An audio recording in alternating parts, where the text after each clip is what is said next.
तो 5 राज्यों में चुनावी शंखनाद होते ही तमाम राजनीतिक दलों ने अपनी अपनी जीत के दावे ठोकना शुरू कर दिया है।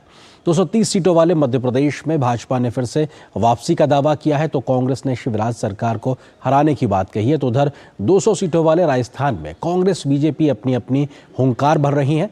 छत्तीसगढ़ से लेकर तेलंगाना और मिजोरम में भी तारीखों के ऐलान के बाद से सियासी बयानबाजी तेज होती दिखाई पड़ रही है।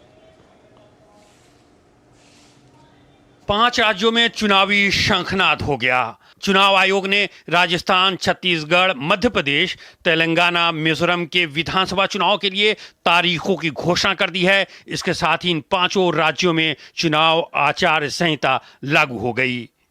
मिजोरम में 7 नवंबर को वोट डाले जाएंगे, तो छत्तीसगढ़ में 2 चरणों में वोटिंग होगी। ये तारीख 7 नवंबर और 17 नवंबर होगी। मध्य प्रदेश में चुनाव 17 नवंबर को होंगे। राजस्थान में 23 नवंबर को वोट डाले जाएंगे, जबकि सबसे अंत में मतदान की तारीख तेलंगाना में 30 नवंबर है। सभी 5 राज्यों में मतगणना 3 दिसंबर 2023 को होगी।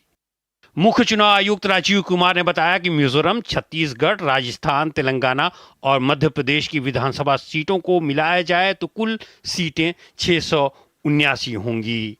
Now coming to the polling stations, there would be 1.77 lakh polling stations in these 5 states, and of which 1.01 would have webcasting facility.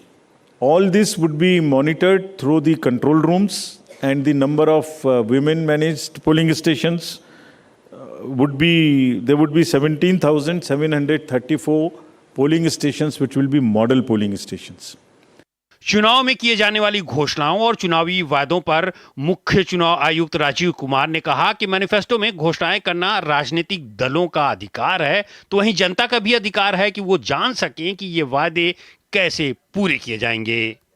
Commission ने एक परफॉर्मा इशू किया था, जिसमें ये बताने के लिए प्रस्ताव एक कंसल्टेशन पॉलिटिकल पार्टीज़ के साथ की गई थी, and that pro forma is in public domain. ये परफॉर्मा बेसिकली ये कहता है कि पॉलिटिकल पार्टीज़ को अपने मैनिफेस्टो में